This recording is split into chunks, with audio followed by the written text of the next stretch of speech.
All right, it's a little bit past time to get started tonight, but I'd like to welcome everybody. We're going to enter into this hour of worship where we go have our Bible study. Out here, we're starting new material this week. We're going through the book of James. And so I had this material on the back on Wednesday. If you did not get it, I'm now out of hard copies.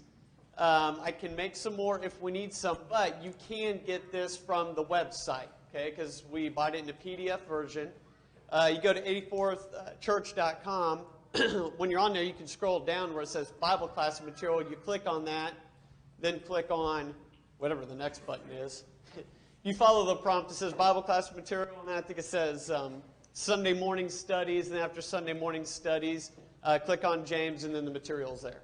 Okay, so you can get it, use it on your computer or laptop, use it on your either your iPhone, or if you have a smartphone, or if you have a tablet, you can use it on there. Okay?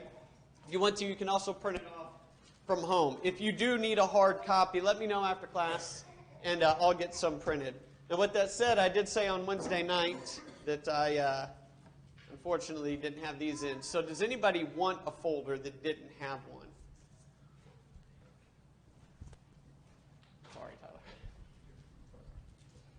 And there's a box of folders up here. I'll just kind of leave them up here for now if you want them. Also, I do have schedules, just a tentative schedule, kind of outline of the dates that we'll be doing what lesson. So if you're gone on a Sunday or something like that, you're out of town, you're wondering, where did we get, what are we on next? I have this. Now, this is tentative. I mean, there could be a situation where either we have a cancellation or, I don't get through something, I want to go back in on something.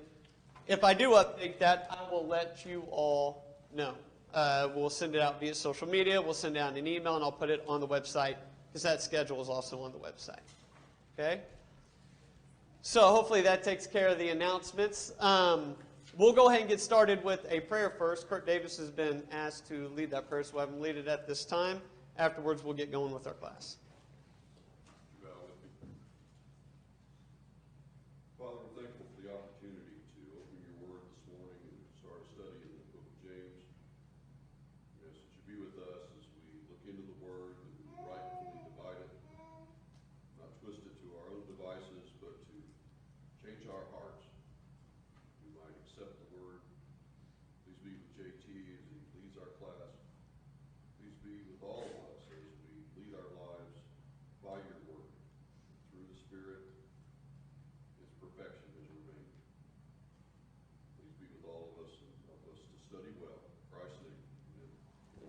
All right, thank you, Kurt.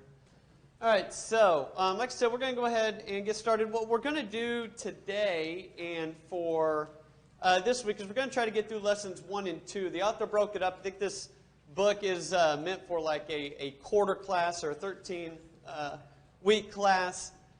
We actually have a little bit more time than that with this trimester, so if you do look on the schedule, you're going to see the last Sunday, November through December, there's some to-be-determined lessons. I haven't decided on what material to cover those last 5 class periods, but we will. With that said, I think lesson 1 and lesson 2 can kind of go together. I didn't really want to drag this on, but wanted to kind of combine those two because it's an introductory lesson, kind of just an overview of James, looking at James from that point of view, and then James 1:1, which I believe can fit into that lesson. So, whenever we look at this, this class is going to be a little bit different than how I'll try to handle some of the other ones. I do want to utilize the book. I will utilize the questions, maybe not all of them, so go ahead and answer all of them. But I am going to use some of the questions as we go through the outline, as we go through the class. So I'm going to be asking some of the questions throughout. But this class, it might be a little bit more lecture, maybe not as much conversation, just because it's kind of laying out some of the facts of the background and some of that stuff with James. Okay, so an introduction to James. The author starts off talking about the book of James and the fact that it's oftentimes referred to as a general or Catholic epistle. It's oftentimes referred to this.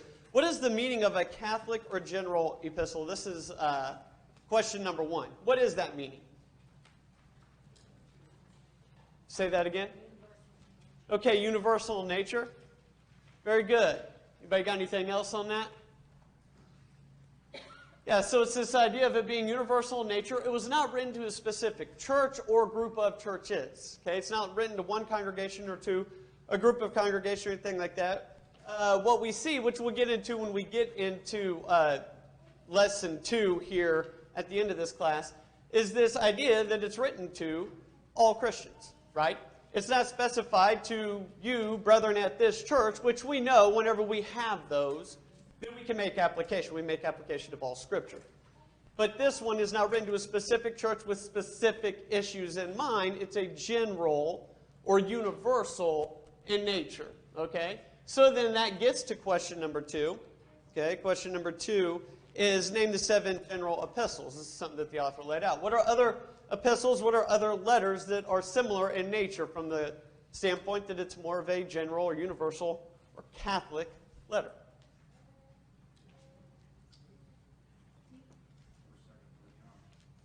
Okay, so we got 1st, 2nd, 3rd John, we got Jude, 1st, 2nd Peter, and then we got James. Okay, so we got 7 of them. Some of the other ones, letters that we see written are to specific churches, specific groups of people. And again, it doesn't necessarily take away from the importance of the letter in any means. It doesn't take anything like that. But what it does do is this. Whenever we look at a letter like you think of Galatians, whenever we look at epistles such as that, such as Ephesians or Corinthians, right? A lot of times we look at that and we see that it's written and we can link back throughout Acts and other areas of Scripture and we can see, oh, this is a group of people that maybe Paul's dealt with before. And these are the situations or issues that are coming up specific to those areas. It can help us kind of understand what is being worked on through there. These are more of a general or universal sense. Again, a lot of application. But we might not see the same type of pointedness with a specific issue at a specific area like we do with Galatians or some of those letters. That does bring up, though, what is James often called? It's often called the book, the Christian book of Proverbs. Now, why is that? This gets into question 3. Why is James called the Christian book of Proverbs? Yes, ma'am. Yeah, it's very practical, right? There's an exhortation for practical Christian living. It's very practical in nature. There's a lot of things that we can take and we can make direct application to our life, as we can with any aspect or point in the Bible. But like I said, a lot of times we're looking at those letters that are written to, like 1st and 2nd Corinthians or Galatians or some of those. We understand the context of it is this is the issue. So we figure out the issue and then we come and make that application. We see what Paul is saying about the issue and then we make application to our life. This one, there's a lot of straightforward practical application. It's an exhortation to live in that way. And it's very straightforward in that nature. So we see that being this. Now, one thing I do want to point out is there is sometimes whenever we think of Proverbs, or you might think of James, and there are even some commentators out there that say that the book of James and Proverbs, that it's a bunch of thoughts jumbled together and kind of thrown down on paper and all those types of things. That's not the case. There is a lot of various practical applications that we can make and that we will make throughout this study. But to suggest that it's just a bunch of different ideas completely thrown in there, that there is no flow to the writing, that it makes no sense, that there's no connection, that's false. God's not the author of confusion. Everything that He has, there's going to be a connection within it. And so whenever we look at James, yes, we're going to see and notice it is a universal epistle. Yes, it is one that is generic in nature. It's not attacking a specific, discussing a specific church with their problems. But that doesn't mean that it's disjointed, that it makes no sense, and that you can pick and choose and pull what you want. Everything still fits within the Word of God. Everything still flows and fits together. We still hold fast the pattern of sound words. And I believe when we go throughout James, we can still see the flow of writing and the problems that he's pointing out amongst Christians. Again, it's not written to a specific church with specific problems, but these are problems that he sees amongst Christians in general. And we need to keep it within its context. We can't just go through and start saying, well, he says this, and then run with our own idea. We still keep it within the letter that's written, and we still keep it within the Bible as a whole. Okay? So don't get confused, and don't let somebody take us or take you down that path with the Christian book of Proverbs and the possible or potential idea that it's just a bunch of jumbled up ideas thrown down on paper. Right? That's not the case. That's not how God, the author of the Bible, is going to have things done. Any thoughts or questions on that and on the idea of the book of James, the type of writing that's there, what we see behind it? I knew this was going to be a riveting class, right? Just going through some of these points like this. Okay, so the author of James. Who is the author of the book of James? This is number 7. Who's the author of the book of James? James. Very good. Thank you. Yeah. So James is the author of the book of James. Okay, very good. Anybody got anything? Any more specific? Okay, very good. That is what most scholars and commentators, that is the conclusion that they come to. That the James who wrote this book is James, the brother of Jesus. Now, with that said, is that specifically stated? No. Can we 100% know for sure then? No. But that is the conclusion that most come to. Okay?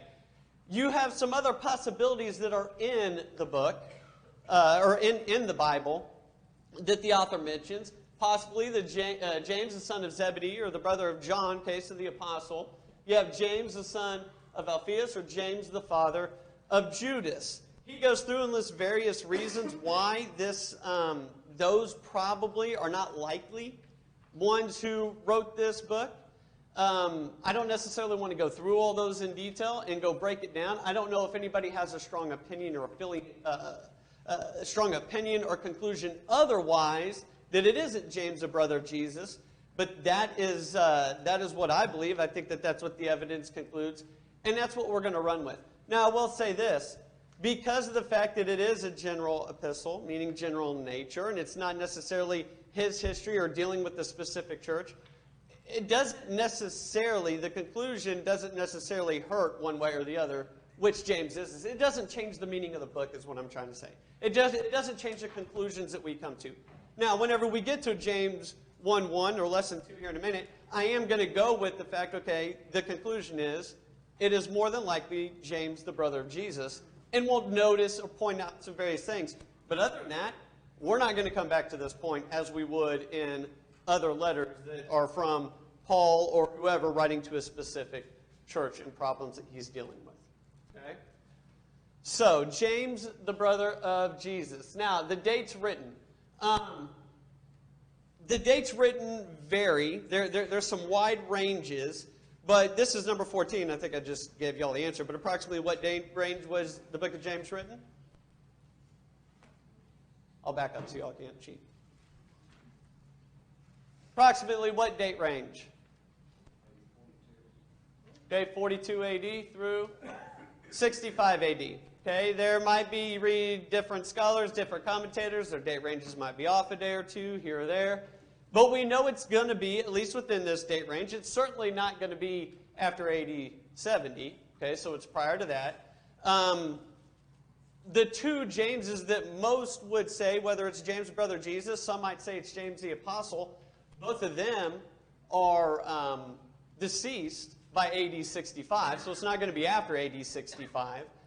James the Apostle, most believe, was beheaded in AD 44. So it's going to be anywhere between this from AD 42 through AD 65. Also, what do we notice at the beginning? Again, we're going to get into this in lesson 2, but it's written to who? Okay, to the 12 tribes that are what?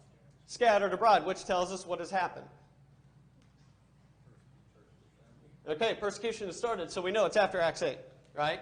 We know it's after persecution has started and they have been scattered abroad, okay? And again, James, this would be James, the brother of Jesus, believed to have died anywhere from AD 62 to AD 65. So that's why it's kind of the date range that we have, okay? Again, with this letter, it might not be as important or as significant as we might see with other letters and helpful in understanding the issues, nailing down the dates of when it was written. But I will say this. We'll get into this more here in a minute, but it is important to know the date that it was written, because if it was written and penned by James' brother Jesus, or even James the Apostle, if you think that that's your conclusion, the author is God, when do we know that it was not written? We know that it was not written at a later time, and therefore we're going to get to here in a minute the authenticity of James. We know that James is to be in the Bible canon. James is an inspired book. Okay? So keep that in mind with the date range. I think from that point of view, it might be the most important point whenever we look at the date range. Okay, so with that, let's get into the authenticity of James. All right? The authenticity of James might be one of the books that is, I mean, there are others out there, but definitely one of the most notable ones that's attacked. As far as, was this one that was inspired? Is this one that should belong and be in the Bible canon? Should it be in our Bibles today? The answer to that is yes. We're going to look through that. Who was one, though, and this wasn't a question, at least I don't believe it was, I didn't write it down as a question. Who was one who attacked the authenticity of James? Larry? Martin Luther. Okay, it was Martin Luther. Now, why did Martin Luther attack it? He didn't like it. He didn't like it. That's just a simple, straightforward way. He did not like it. Why didn't he like it? Book of straw. Okay, he said he called it a book of straw. Why is that?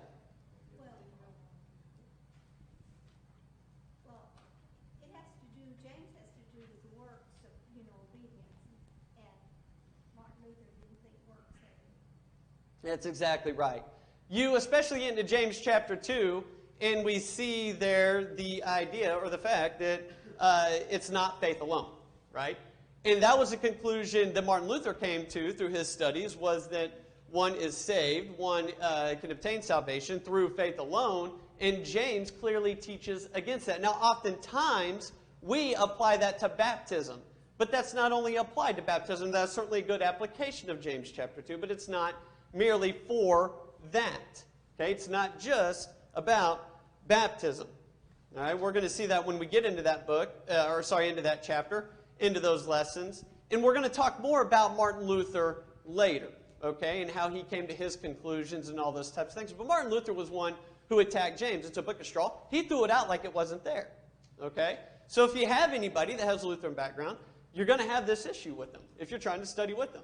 You go to the book of James and say, well, Martin Luther says that's a book of straw. It's one that doesn't even belong in there. The rest of the Bible teaches faith, that one is saved by faith, and this one teaches against that. Therefore, it doesn't belong in there. I will say this about Martin Luther. At least he didn't take and twist this book. At least he came to a conclusion and said, well, then this one can't be part of the canon. But he was wrong in that. And so then that brings up laying out the authenticity of the book of James. How do we know that it is one that belongs in our Bible? Okay? And Harry would be way more qualified and better suited to go through this than I will, so I'm just going to throw some names up there, and we'll kind of leave it at that. The reality of it is many accept it as part of the canon as inspired writing, and there is evidence for it. Question 10 starts off this proving that it belongs in our Bible. Who quoted the book of James in their writings? Question number 10. Who quoted the book of James in their writings or in their works? They say Clemente of Rome. Okay. Anybody got anything else? It's like a list of them, and I'm not going to try naming. I'm not going to try reading them. They're up there. Their dates are up there. Larry? Shepherd of Hermas. Okay, very good. Shepherd of Hermas. You have Polycarp. You have that one guy, Gregory of that word. And you have those other guys. One of the things that I want to point out, though. All right, so when did we say the book of James was written? Okay, all right, so 42, right, either 42, 44 AD, 260, 265 AD. When are all these guys alive and doing their work? Much later, right? All right, so what do we notice about that? If these were guys who were quoting from the book of James, what did they notice about the Epistle of James? These are guys who were there in the early work, right, of the church. What is the conclusion that we come to? Leslie? they recognize the book as inspired. The ones that were later than that time, but were still closer to that time than any of us are, recognize the fact that this book in this letter was inspired. And so the fact that we have all of these men who quoted from this, who didn't dismiss it as a book or letter of straw, the fact that they were ones that went through and quoted from it, looked at it, noted it in their work, leads us to believe, well, this book would have been one that's part of the Bible canon. Not only that, and I don't know if this is, so that was question 10. These guys quoted from it, and then these manuscripts included James in it. All right, now why is that important? This wasn't a specific question in our lesson, but the lesson pointed this out. Why is that important? We're looking at the authenticity of James, the fact that it belongs in the Bible canon.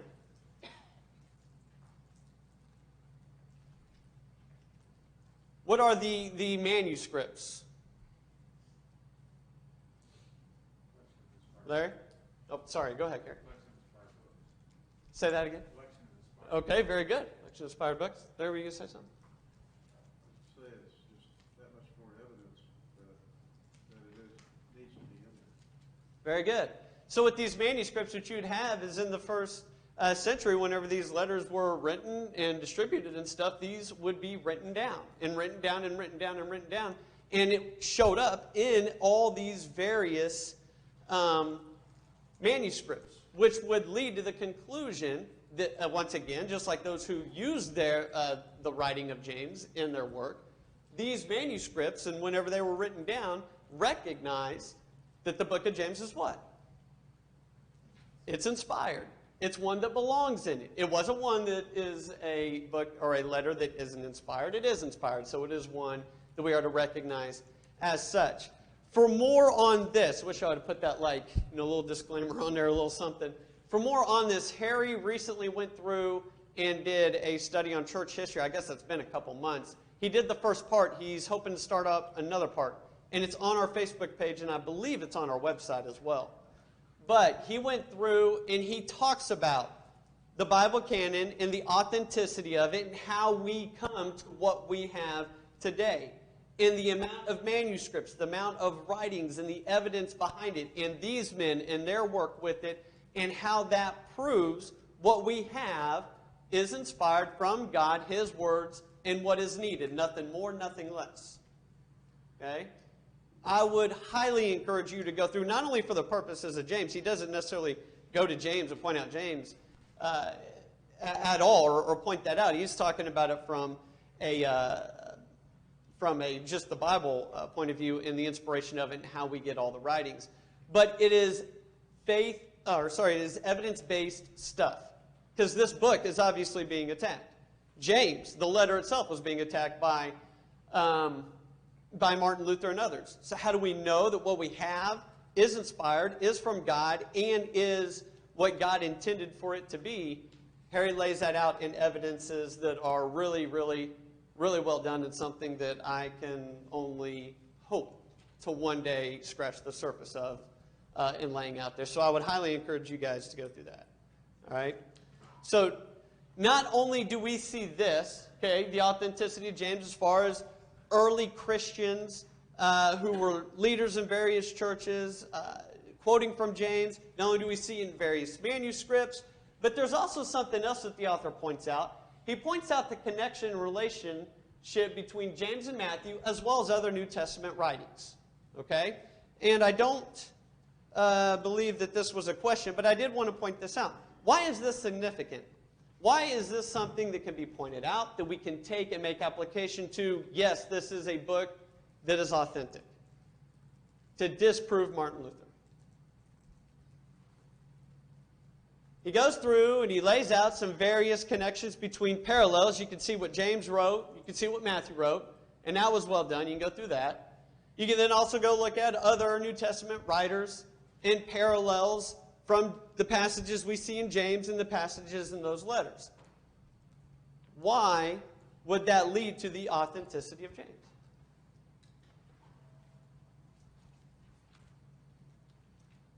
Anybody got anything?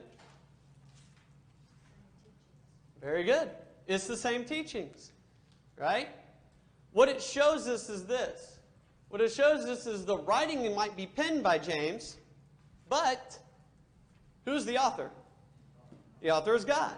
Because the writings in that epistle connect. The pattern of sound words is present. It's not something that's contradictory. It's not something that brings about confusion. That's what Martin Luther said, and that's why he said it was thrown out. But he had a misunderstanding of the other passages. Okay? He came to a wrong conclusion about faith alone and faith only. And works in salvation. So we see, and I think that this is the point that needs to be made. Whenever we look at James, why is it something that can belong in the Bible canon? Because it fits with the rest of Scripture. It's not something that's completely contradictory. It's something that whenever we hold fast the pattern of sound words, we see everything in there fits. There's nothing in there that's going to contradict, and therefore, along with the other evidences that we see, this is one that belongs in the Bible canon. So, the authenticity of James. If somebody still has doubts, still has questions on whether James belongs in here, talk to Harry later. Now, you can come up, talk to me, let me know about it, and if I don't have an answer for you, I will do my best to try to go study that out and find one for you, all right? So, that's the authenticity of James. What about the purpose of James? All right, the purpose of the writing of James. What is the purpose of the writing of James? I think that this is a question. Question number 14. What is the purpose of the book of James? What'd you guys get on number 14?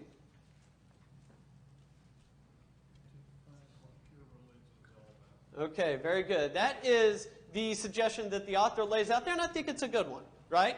We see in James 1:27, pure and undefiled religion. What he's doing is he's laying out what pure and undefiled religion looks like. There's a lot of practical things that as we go throughout this book, we're going to be able to make application of. And trust me, it's going to get a whole lot more interesting than me laying up these things here at the beginning. It is a very practical book. It's one that, as we said earlier, very practical in nature. And it really shows us this pure and undefiled religion and how one is to live as such. Okay? I was going to get into something, but I think I'll probably wait until we get to James 1:1. So the purpose is to help its readers develop pure and undefiled religion. All right? Contained within this book is how to endure trials.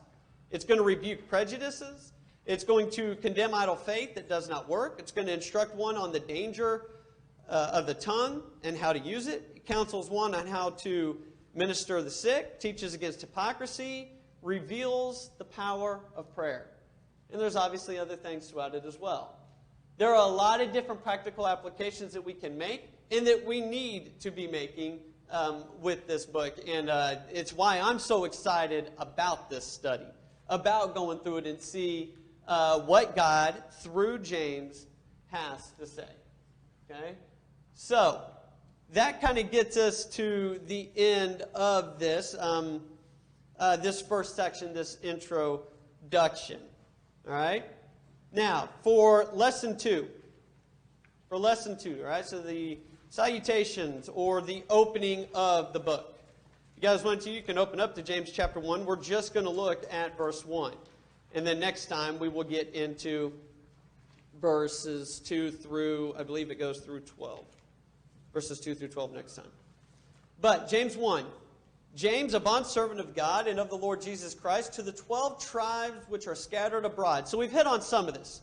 Who it is, who he's writing to. Again, this is why I wanted to combine these two lessons.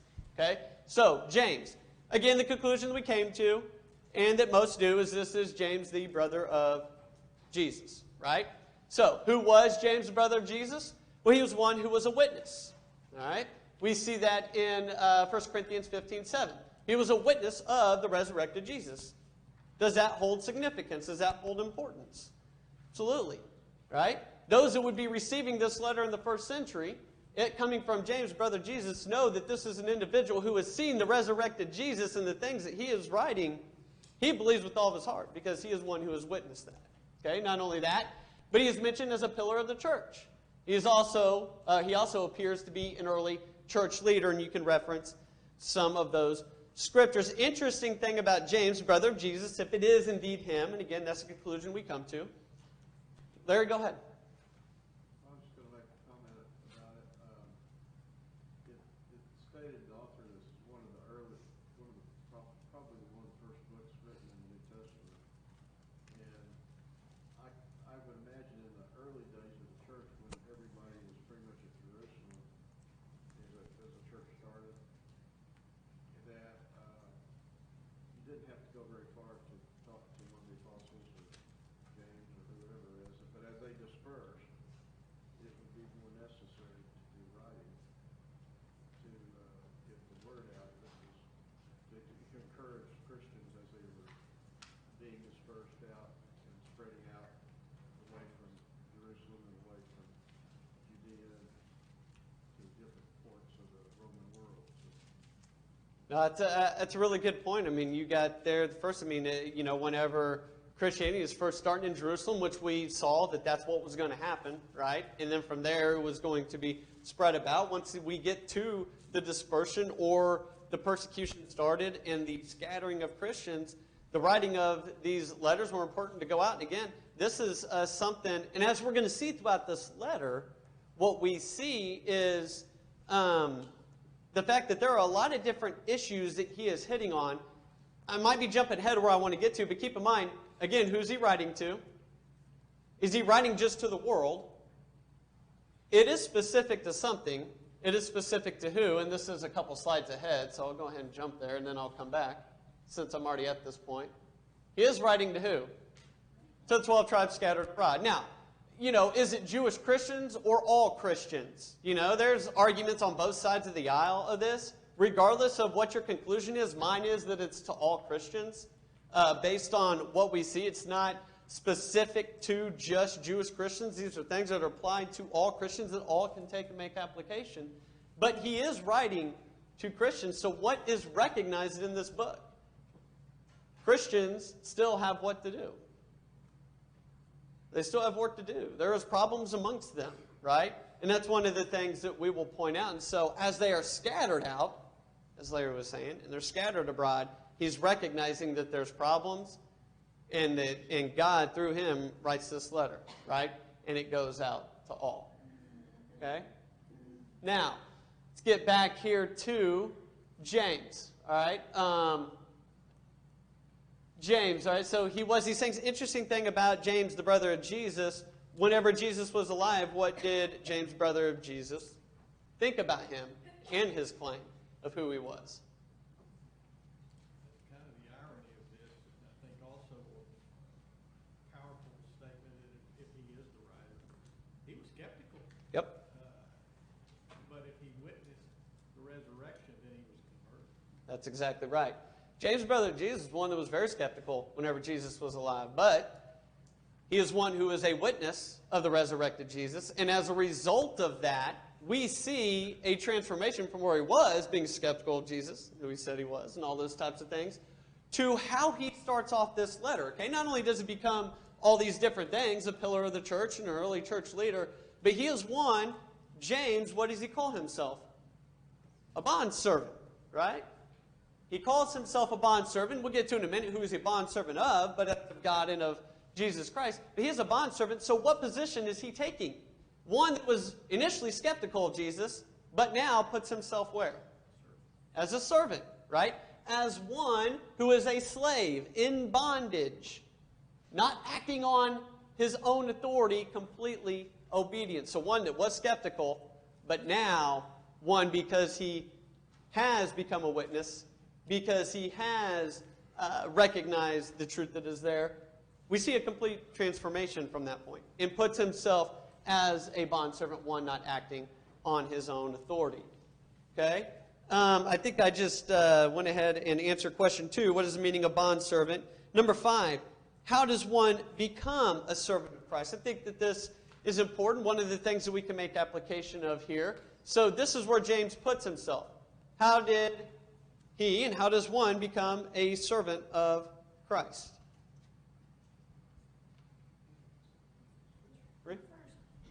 Sorry, Noah. I'm sorry. No, you're Well, first, after you believe, you have to be baptized into Christ, because that's how you put him on. right. As many as are. That's right. We do see that there in Romans 6. After baptism, we are now a slave to righteousness. Noah, were you going to say something? Well, I think that one of the themes that really runs throughout the New Testament, and you can even look back at the Old Testament as well, is submission. Uh-huh. You know, and there's certainly a component of that when it comes to being baptized, believing on Christ, but it doesn't just stop there because it's really easy to, I would say, go about halfway, really stop short of maybe of that complete submission that James is kind of describing. No, I think you're exactly right. And that's one of the things that Romans 6 points out. Okay, it starts off by, right, entering into baptism, but that's part of submission. Fully submitting is whenever you rise to walk in newness of life, you're no longer a slave to sin. You never act that way. You're no longer in submission to that. It's no longer you living, it's now Christ living in you. You are actually, as Romans 6 discusses, a slave to righteousness. That is what you are. You are now a slave to Christ. You are now in bondage to Him. And I think that this is really important for us to understand because whenever we look at James, he's putting himself in this position, which therefore the writing that he is going to be doing, the letter starts off like this. I am James, a bondservant to God and Jesus Christ. And so that sets the base or the starting part of this letter that everything else that I'm going to write, who does it come from? It's not from me. It's not my thoughts. It's not my will. This is from God and Jesus Christ, who I am a bondservant of. Does that make sense? I think it sets the stage. I think it shows everybody the position that he's putting himself in, and he's not just writing from his own thoughts, from his own background, anything like that. These words are the words of one who is serving. This is from my master. And the one whom he is serving is God and Jesus Christ. All right? This is who he is a bondservant of, who he is a slave and living for. So that's how he starts off this letter, letting everybody know this and making sure that everybody understands this. I do want to back up and ask question 4. Are we forced to become a servant of God? Was this something that James, if our conclusion is true, the brother of Jesus, are we forced to become a servant of God? Steve. There's a difference in bondservant and servant. Somebody could be captured and forced into being a servant. Bondservant was somebody who willingly put themselves into servitude. Yep. Just as we do the same thing, submitting to Christ. And there's a choice on the bondservant. That's why that word's different from just servant. Bondservant was someone who chose to do that. That's exactly right. And that's a really good point and a really good way of laying that out there. Right? And that's what we need to understand and recognize. James isn't saying, look, I'm James, I'm a bondservant, I was forced into this slavery and writing. What James is saying is, I am James, and I chose. Why? Because of the evidence that I have seen. The conclusion is, Jesus is the Son of God. He is raised from the dead. He is sitting at the right hand of God. He is the one that I am serving, and it is through Him that I am writing this letter. It is by His power and authority. And I chose this. Why? Because of the evidence that was there. I was a witness. Now, we already hit on the last point, which is the fact that you got those who are, he's writing to the 12 tribes scattered abroad. Is it just Jewish Christians or is it all Christians? Regardless of your conclusion, the book is still applicable. Either way, I believe it's all Christians, and I believe the author does too. Scattered abroad, these were those who were scattered, or who had been scattered. And this occurred after the death of Stephen that we would have seen there in Acts chapter 8. So that sets the stage for what we're going to talk about next time. Okay, James does belong in the Bible.